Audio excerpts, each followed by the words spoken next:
Good afternoon, everyone. It's great to be back with all of you. It's good to see you, good to be in this room. I'm glad everybody showed up today. Let's get back to work. We're going to begin with a few scheduling announcements. Tonight, as you all know, at 9 p.m. Eastern, President Trump will deliver a major address to the nation on protecting the integrity of our elections, and we encourage every American to tune in. On Friday, the president will travel to New York City to attend a FIFA reception at Trump Tower, followed by his attendance on Sunday at the FIFA World Cup between Spain and Argentina.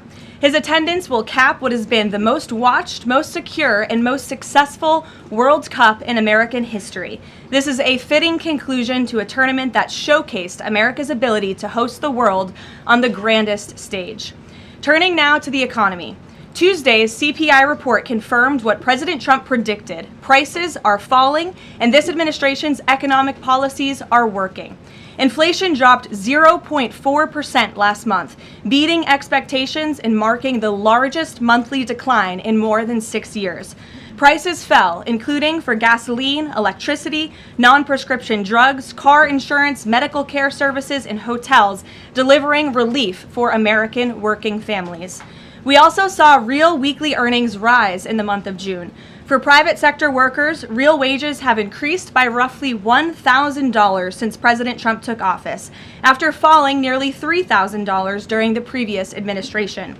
This is real progress made possible by the president's pro-growth economic agenda. There is still more work to do, no doubt, which is why President Trump remains laser-focused on lowering costs and raising wages for working families across the country.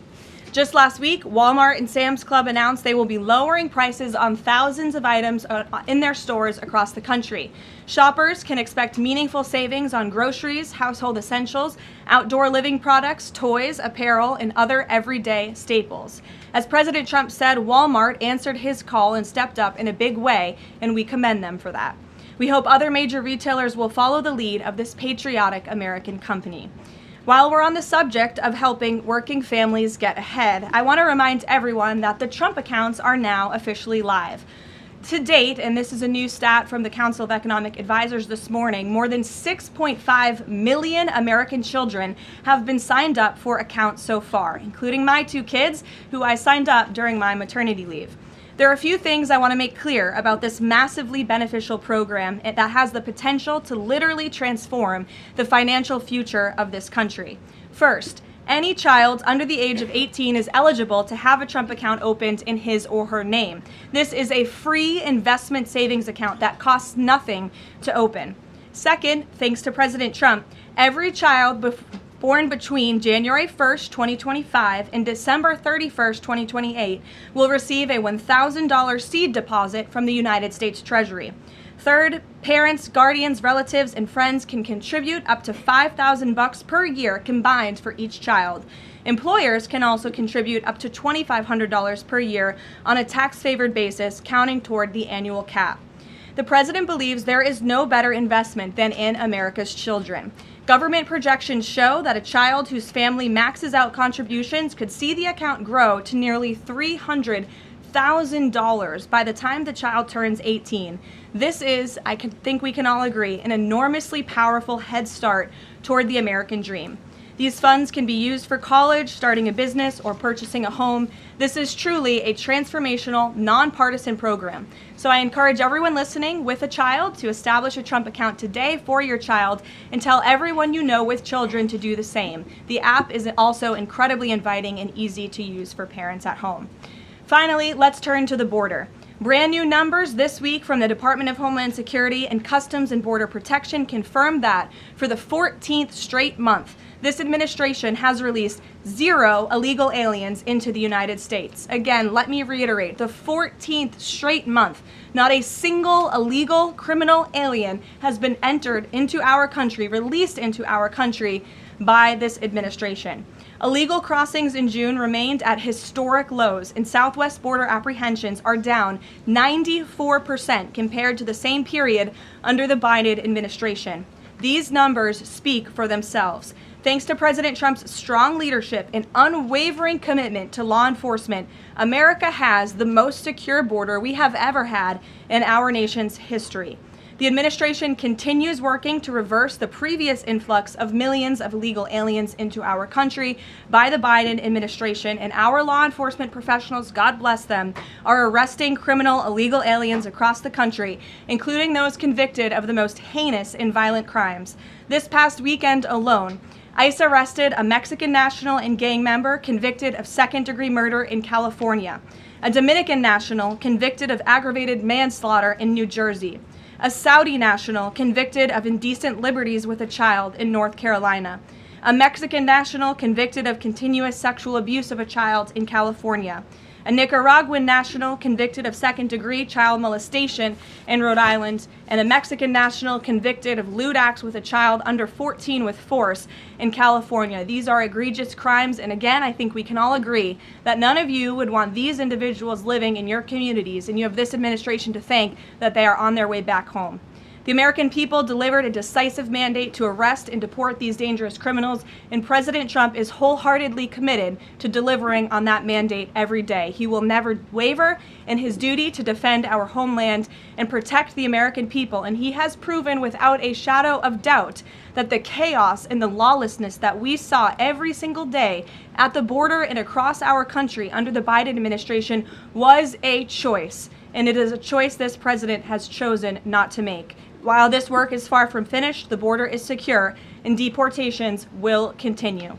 With that, I'll take your questions today. I look forward to doing so. I know there's a lot of news. We have two people in our new media seats today, Rachel Bade and Ben Black. Rachel, why don't you kick us off? Ben will give you a question, and then we'll get to the rest of all of you. Thanks, Rachel.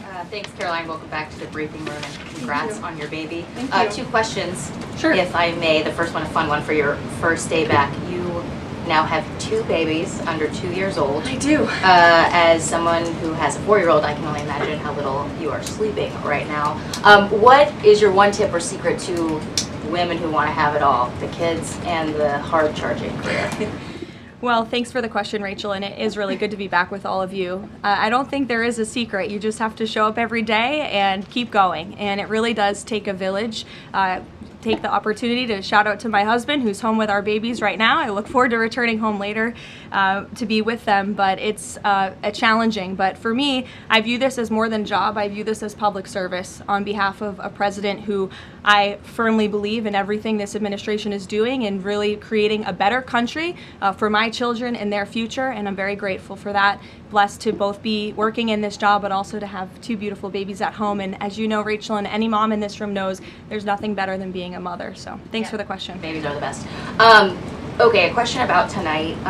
There are a lot of Republicans in this town who very much support the SAVE Act and want to make sure, our elections are upheld, election integrity, top priority for them. But some of them are concerned that tonight's primetime address might focus on, elections of the past, relitigating them rather than voter concerns of today. I'm wondering, can you tell us if the president tonight is going to talk about the economy? You just talked a lot about the economy and what we're seeing there. And what does the White House say to Republicans who are worried that election issues like this could actually turn off swing voters? Well, a few things. I would encourage everyone to tune in tonight. I've seen a lot of reporting and frankly misreporting about what the president will say. I think the American people will be relieved to hear what they are hearing from the President of the United States and his commitment to transparency and the focus on the integrity of our elections tonight. I think all Republicans and Democrats should recognize this should be a nonpartisan issue. If we don't have safe and secure elections in our country, we cannot have a country. It is a vital part of our democracy, of our constitutional republic. The president will be speaking about that tonight. And in addition, at the very same time, of course, he is working on all of these economic issues that the American people have at home. I just read to you the latest inflation numbers are looking good, the best report in 6 years. The president, Republicans and Democrats and all Americans have this president to thank for the largest tax cuts in American history, which every Democrat on Capitol Hill voted against. You have this president to thank for the Trump accounts for our children and securing the future of the American dream. So this president is doing a lot, but obviously safe and secure elections are a true tenet of our constitutional republic, and the president will be speaking about that tonight. Thank you. And Ben, please. Hey, so I'm from England. I've been following the World Cup all around, absolutely loving it. Unfortunately, we got knocked out last night, so I'd love to ask a sorry for favour. the loss. I'll skip over that. Tough day for you today. Yeah, it's all good though. But I want to know, so all these football fans coming to America, absolutely having a great time. I've had an amazing time. What do you want these football fans to take away from their time in America? Sure. Well, I'm so glad you enjoyed your experience here in our country, and sorry for the loss. We look forward to the final match on Sunday, and I know the president looks forward to attending, but I think the world saw that this president and this country is able to put on the greatest show in sports in the world. And we are a kind people, we are hardworking people, and we have the best country on the planet. And I know I've loved seeing the videos from foreigners from around the world who have traveled to the United States and have been quite surprised about how lovely and enjoyable the United States is. I don't think we get enough credit from the international media around the world, but we encourage everyone to come and experience America for themselves. So thanks for being here. Absolutely. And safe travels home. You're welcome. Karoline. Garrett, Caroline, welcome back. good to see you.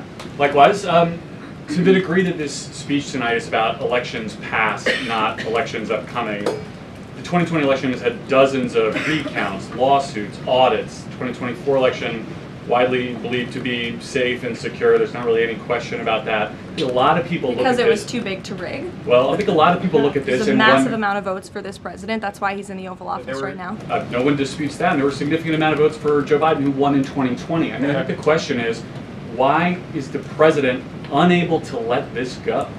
Well, first of all, Garrett, I think part of the problem is that the media has refused to acknowledge that tens of millions of Americans across the country share the concerns of this president about the sanctity of our elections. And your premise of your question, you're jumping ahead to a conclusion in this speech before even hearing it yourself. I think that everyone should tune in tonight, including the people in this room, and you should report on the president's speech and the findings that he is going to reveal in this speech with a little bit of honesty and a little bit of integrity, because it will shock you if you have an honest eye listening to the president tonight, and everything he is saying will be backed by facts and by evidence that will be provided this evening. And again, Garrett, I think all Americans, Democrat, Republican, should agree that we are the greatest country in the history of the world. We should have the safest and most secure elections in the history of the world. And what the president will be speaking about tonight will show you that perhaps that is not the case, and we need to make some adjustments moving forward, including the Save America Act, as Rachel pointed out, is a key legislative priority for this president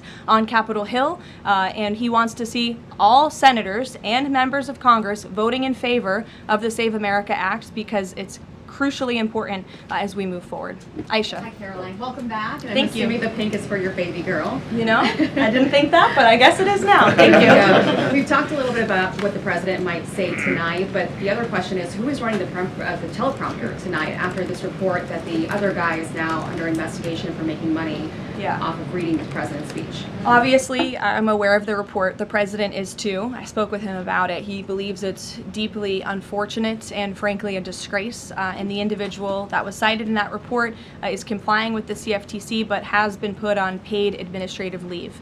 So there will be a teleprompter operator tonight, of course, but it will not be the one, unfortunately, in that story. One more on Iran. The vice president, J.D. Vance, went on this podcast with Joe Rogan yesterday, talked about Israel, in which he said that there are some people within their system that we know beyond a shadow of a doubt who are manipulating and trying to change American public opinion to keep the war going on indefinitely. Does the president agree with that statement? I think the president would certainly agree that, yes, foreign countries certainly do try to persuade American public opinion. There's no doubt about that. I think it's just a basic fact. Ed. Good to see you, Caroline. Following up on the teleprompter and then one on tonight's speech, what steps is the White House taking to ensure something like that doesn't happen again? Well, the White House has extremely strict ethical guidelines with respect to issues like this, and as I just told you, this individual will no longer be here. He'll be on paid administrative leave. I'm sorry, without pay. The administrative leave is unpaid, to be very clear. That was a decision by the president, so I think that speaks for itself. On the concerns about the election, will the president accept the results of November's elections?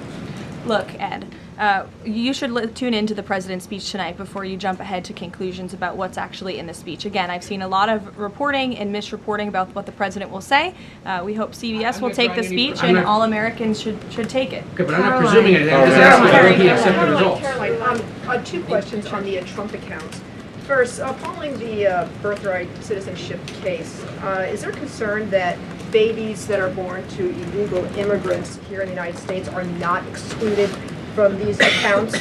And also, since the $1,000 per child from the Treasury seeds these accounts, can you assuage concerns from those who feel this is wealth redistribution? I would certainly not describe it as that. As you know, this was an incredible private-public partnership. We had incredibly generous Americans, Michael Dell, and many others who contributed to the fund for the Trump accounts. So that money will then be passed along to America's children, which I think is a great thing that all Americans from all political persuasions can agree upon. With respect to your question on birthright citizenship, I think the president has made his view and the White House has made our view on this case quite clear. We're going to continue to move forward to work with Congress, hopefully in the future, to remedy this problem in our country and to ensure that we cannot have this scam continuing where you have foreigners from all around the world traveling to our country to give birth to babies who are then given the greatest privilege on the face of the planet, American citizenship. That's not how our founding fathers intended this country to work or to operate, and the administration is committed to finding solutions to remedy that. Do they have access to the Trump accounts, though? Those are children of those illegal aliens? That's not something I've discussed directly with the president, so I don't want to speak out of turn on that. As you know, Carrie, all American citizen children are able to access the Trump accounts as it stands right now. Karoline. Sure, go ahead. Thank you very much, Mark Stone from Sky News. Can I switch to Iran, please? Sure. And specifically, the Manab school attack. 120 children dead, 26 of their teachers. A Sky News investigation released today points to all this being a tragic mistake by America, by the US military. So could you explain, please, why the president is repeatedly saying it wasn't America when he hasn't actually, he says also that he hasn't even seen the report? I can't speak to the Sky News investigation respectfully because I have not read it. All I can speak to is what the president has said as I speak on his behalf, and the investigation continues, and we would defer you to the Department of War for further questions on it. Do you mind following up, if I may? Sure.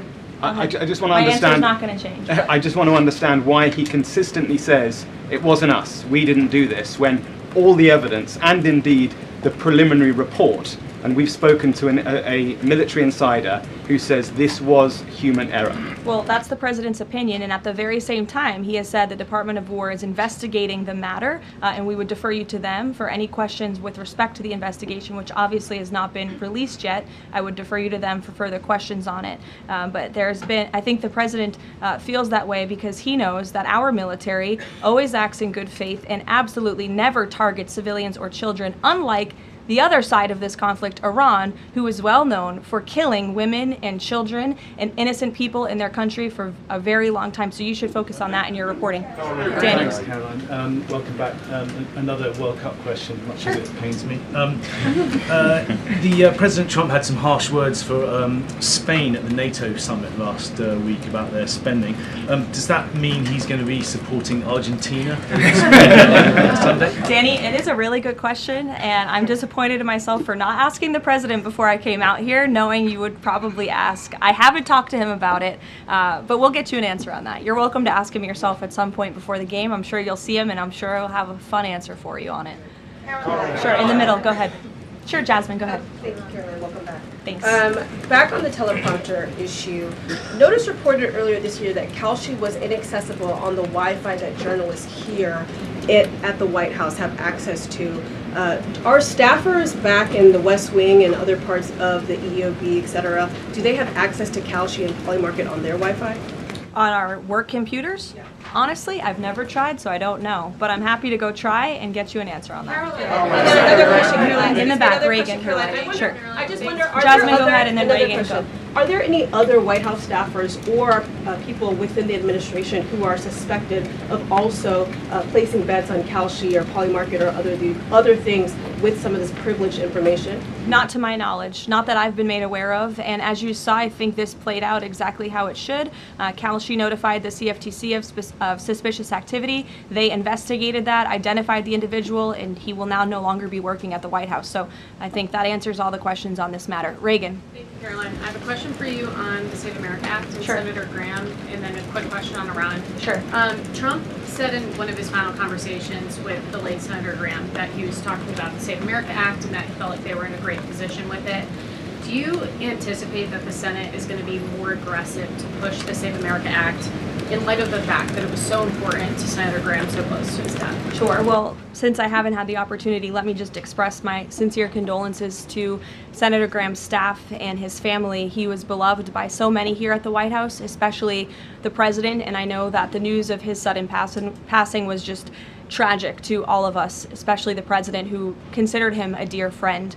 The Save America Act, as I said, Reagan, is of vital importance to this president, and he wants to see it move forward. I understand that Capitol Hill and Speaker Johnson are moving forward with attaching as many elements of the Save America Act as possible to the Budget Reconciliation 3.0. Here we go. The president is supportive of that process, and he hopes that Republicans will vote for this important piece of legislation.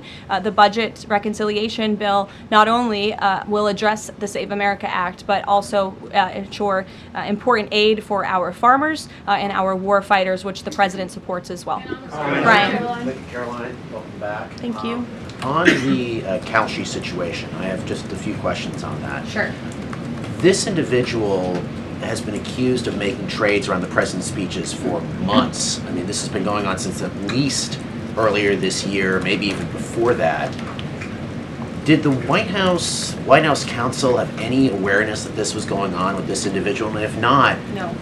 so if no, then why not? Is there any sort of plan in place to try to figure this out, to see if anyone else is doing this, or to track future people from, see if they're making these types of bets in the White House? Any discussions around that? Look, there are very strict ethical guidelines here at the White House that explicitly state not to do this, and the White House counsel's office makes that clear to all of us who sign up to work in government on behalf of the president. So I think there has been a plan in place. This individual unfortunately violated the plan, and therefore he's paying the consequences for it. I don't know why there's further questions I on just want to follow it. on this, but then doesn't that leave open the possibility, even though there are the rules, there's no disputing there are strict rules on this, but if there are no mechanisms in place, and then I'm not saying that there should and should not be, but if there are none in place to try to track this happening inside the White House and inside the executive branch of the government, doesn't that leave open a possibility for this to keep happening or happening again, and these result people making bets like this inside the administration? Again, there are very strict ethical requirements required by all staffers and officials here at the White House, and if they are violated, people will pay consequences for that, as you're seeing with this case.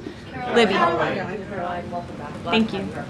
I have a question about Senator McConnell, but first on Iran. President Trump has now greenlit strikes on Iran for nearly every day this week. Does the White House describe negotiations more at a standstill or essentially completely over?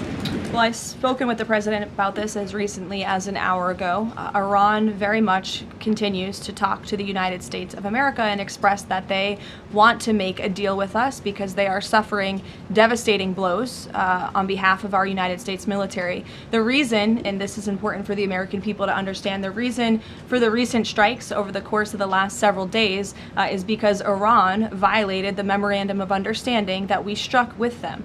Specifically, in the Memorandum of Understanding that they signed, they were not to fire on commercial vessels moving through the Strait of Hormuz. And unfortunately, they have made the tragic decision for them to do that. And President Trump is not going to sit by and allow these active acts of terrorism to take place in the Strait without ensuring Iran pays consequences for that. And that's what we are witnessing right now. Talk to him about this within the last hour. I mean, does he essentially seem fed up with these negotiations? And can you explain why the American people should think that a deal with Iran would even be worthwhile at this point, given the fact that they broke it already? Well, look at how bad they are behaving. It just proves the president's initial point for launching Operation Epic Fury in the first place. Iran can never obtain a nuclear weapon. That's why he launched Operation Epic Fury. They have suffered devastating blows to their military and their economy as a result. The president is always open and willing to diplomacy. He is the peace through strength president after all. After Operation Epic Fury, the conclusion of it, we did move forward into a diplomatic phase, if you will. But unfortunately, Iran has has since violated that. They have expressed they still want to make a deal to the president. We're talking to them, but again, the president is not going to allow them to fire on ships in the Strait without paying a consequence for that. And I think just one more point, I think throughout this entire endeavor, the president has proved not just to Iran, but to the entire world that we can hit Iran anytime, anywhere, any place, and their ability to defend themselves has been essentially wiped out because of this president and Operation Epic Fury in the first place. Sure. Lena, go ahead. Thank you so much. Welcome back. Thank you. 2 questions for you. If I can read 2 comments, one made by President Trump and one made by the Vice President on Iran. President Trump recently said, as far as I'm concerned, it's just a waste of time dealing with them. They're liars. There's something wrong with them. They are cuckoo. They are scum, sick people, vicious, violent people. And then Vice President Vance went on Joe Rogan last night and he said, I'm very frustrated by the Americans and frankly by people in other countries who say you cannot negotiate with the Iranians. So your response to these contradictions, because I think you can understand how that's confusing for Americans with this mixed messaging. And then second question for you, at least 6 Americans are still detained in Iran. Mm-hmm. Will President Trump make this conditional, a point of condition in continuing these conversations with the country as well as political prisoners and also people that are still being executed in Iran to this day? Sure. To your second question, I'll never create a red line or a condition on behalf of the president without his blessing. I haven't heard him say that, but obviously ensuring the return of Americans wrongfully detained or held hostage all over this world remains a priority for him, and he has done so in a tremendous way over the course of the last year and a half. Americans from all over the world have returned home thanks to this president and the efforts of his national security team.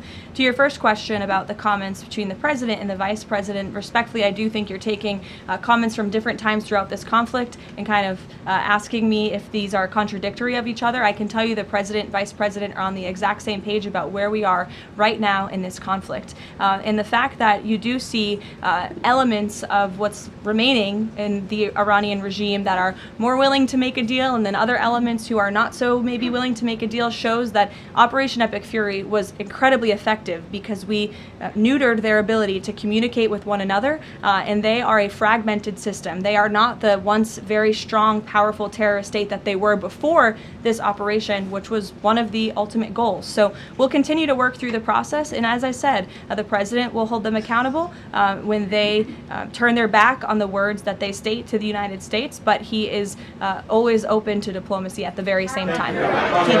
Thank you, Karoline. Sure. Regarding the president's speech tonight, he's been in office over 540 days now. If what he says is tonight is backed up by evidence, why hasn't anyone been charged? Well, he hasn't revealed it yet. He hasn't declassified the documents yet, and you will see what he says tonight, and then we'll move forward appropriately from there. Tonight from the Justice Department? I don't speak on behalf of the Justice Department, Caitlin, you know that. Rachel. By evidence, will there be charges?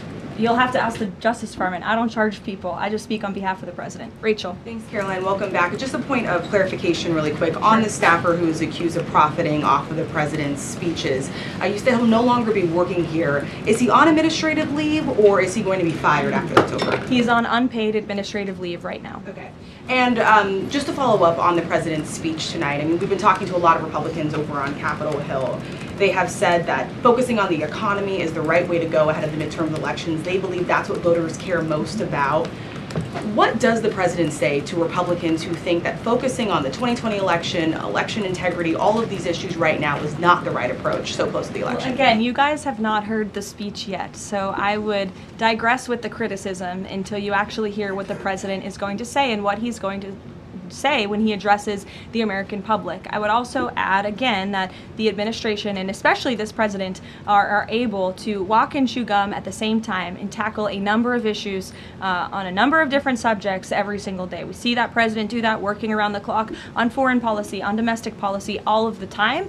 You all report on it, you have to keep up with it, so I think you can agree with me on that point. And I would also add the president will continue to be traveling all around the country to talk about the economy. We were just in Pennsylvania a couple weeks ago, touring a Mack truck facility, which has been greatly strengthened and enriched because of this president's economic policies over the last year and a half, and he loves doing that, and he will continue to do so. Jennifer, go ahead. We have seen, with the increased community strikes, a real decrease in commercial traffic through the Strait of Hormuz. What is the U.S. doing right now to facilitate flows through the Strait of Hormuz and preemptively address the risk that Houthis will actually choke off the Red Sea oil route and that prices will increase further before November? Sure. Well, two separate questions. First, let me address what's happening in the Strait right now. We know that there is a blockade of ships directed by the president for ships entering and departing Iranian ports only. This has been fully implemented and is in full force. This blockade was reimposed due to Iran's inability to honor their agreement with the United States of America. More than 10,000 U.S. sailors, Marines, and airmen, along with 2 aircraft carriers and more than 20 warships and dozens of aircraft, are executing the blockade mission as we speak. And during the first 24 hours of the blockade, U.S. CENTCOM has redirected 2 compliant commercial vessels and disabled 1 non-compliant vessel. So look, the Strait is open for ships that are not traveling to and from Iranian ports specifically, and the U.S. Navy is there to ensure that can take place. With respect to gas prices, as you know, the price of oil right now is approximately $80 a barrel, maybe a little less. Before I came out here, that's what it was at. Gas prices are down approximately 60 cents a gallon off the peak of this conflict, and the president was honest with the American people from the beginning. There may be temporary disruptions in the oil market, but what we haven't seen is what all of the naysayers said, that there would be massive increases in the price of oil that so many warned about. And that's in large part because of the president's domestic energy policies here at home to revamp our domestic production here, but also the administration has taken many swift actions to mitigate these temporary disruptions. As you know, we've released oil through our SPR, the Jones Act waiver, which has been incredibly effective, fuel environmental waivers. We also, President signed the Defense Production Act to restart California oil production. So all of these very swift and mighty actions on behalf of this administration have led to a rather stable oil market, and the president will continue to do all he can to ensure prices come down, stay stable for the American people and the American consumer until the end of this conflict. And ultimately, I think Americans should keep in mind why we're doing this in the first place, to ensure that Iran, a terror state, can never obtain a nuclear weapon. Dasha, go ahead. Caroline, nice to see you back. You too. 2 questions, one on tonight and one on immigration. It strikes me listening to the conversation in this room about Iran, given the questions that folks on both sides of the aisle have about strategy and endgame, given that the United States has intensified strikes on Iran, typically in a time of conflict, when the president gives an address to the nation, you would expect him to address this conflict. Number one, will he talk about Iran, and why is that not the major topic of his speech? Does he believe that the SAVE Act and the 2020 election integrity are more important right now? Well, no, it's not a matter of importance. It's just a matter of timing. The president will be making a very important announcement with respect to the integrity of our elections. However, it is also very possible at the top of the speech he will mention the current situation with Iran and also the economy as well. As you all know, President Trump is a man of his own word, and he sometimes is thinking about these things up until he walks out. But we have had conversations about him addressing a range of topics, and that could very well be possible tonight. Again, this is all more reason for all of you to carry the speech live and for the American people to tune in tonight so they can hear directly from the the president and draw their own conclusions. Caroline, go ahead. Immigration. Caroline, sorry, I just Karen, wanted to go add ahead. the immigration question real quick. Sure, Caroline, go ahead. Sorry. 3 men were killed in ICE encounters in less than a week. As a result, DHS announced that it would end vehicle stops, and then President Trump urged them to change their position. Can you confirm whether vehicle stops are back on, and is the administration doing anything more to prevent these kinds of deaths, maybe accelerating distribution of body cameras, which weren't present in this case? So a couple of things. Vehicle stops are continuing. Verbal guidance has been given to all field offices across the country by the Department of Homeland Security. Security. The President and the Secretary of Homeland Security are on the same page that vehicle stops are a necessary tool that ICE agents need in order to continue their deportation campaign of the worst illegal alien criminals from our country. With respect to body cameras, I know there's been some questions about that in recent days. Over half of all ICE field offices now do have body cameras, and the remainder of the field offices are expected within 60 days. It's been a slower rollout than we would have hoped, but that's because of the Democrats' decision to shut down DHS for several weeks. So we expect to fully execute on the promise of body cams to all field offices across the country very soon. Karen. Caroline, on the parasite outbreak related to Yes. produce, can you give an update on the administration's response to this?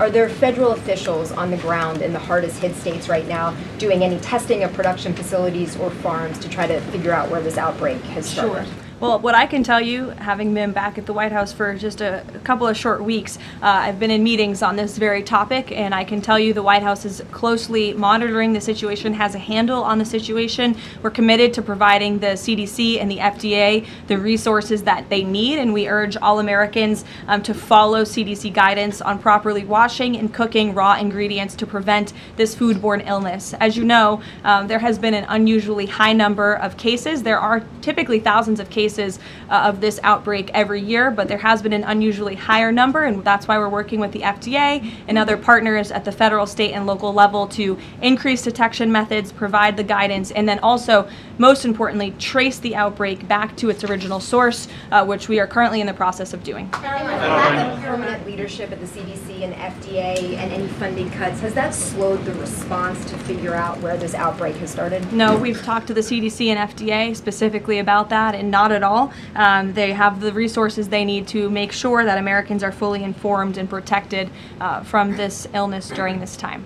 Caroline, please. Caroline, welcome back. Thanks. Last year, the administration signed a critical minerals deal, mining deal with Kazakhstan for a little-known U.S. company. It was an agreement that President Trump and Howard Lutnick got tentative approval for with Kazakhstan's president in September.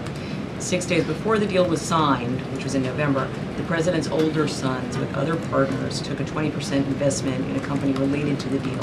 What did the president know about his son's involvement in this arrangement, and when did he find out about it? From my understanding, Maggie, nothing. I've spoken to the president and his family about this. They would absolutely never do anything that would put the president in a place of a conflict of interest. And we have timelines to give you and to provide you, which we did to the news media at the time when this story broke, to prove that very point that I just made. Sorry, just one second. So the president did not learn about it until it was in the media? That was when he found out? That's my understanding of the matter, yes. Caroline, Go ahead. Thank you very Carrie, I'll much. go to you after. Just Thank you. Sure. Thank you. Go ahead. Me? Okay. Why don't we just... Okay, thank you very much. Mr. Starting in the very, back. very welcome back. Okay. Thank you. Yesterday, Iran launched a drone attack against U.S. facilities in Erbil, threatening American personnel and the Kurdistan region, one of the American closest partners in the Middle East. What is your message to those responsible? And are you staying with your loyal ally in the Middle East and at least helping them to defend itself? Who launched the attack? You're saying Iran, Yes, Kurdistan of course. region. Well, I think I've addressed that previously in saying that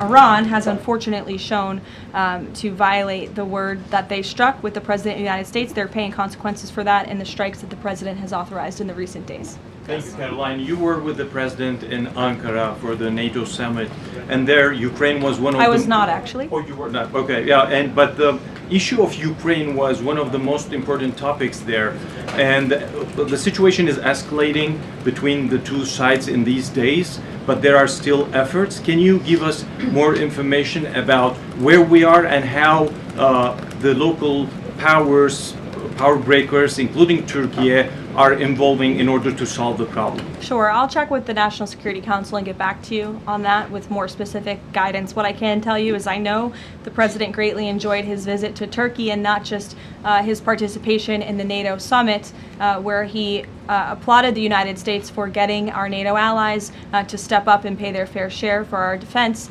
but also he greatly enjoyed his time with President Erdogan in Turkey and appreciates the bilateral relationship between our two countries. Kara. Karoline, welcome back. Thanks. Contrary to what the mainstream media is reporting, Americans that I speak to care deeply about election integrity. This is true. Why do you think the mainstream media is so fearful of tonight's speech and anything to do with election interference?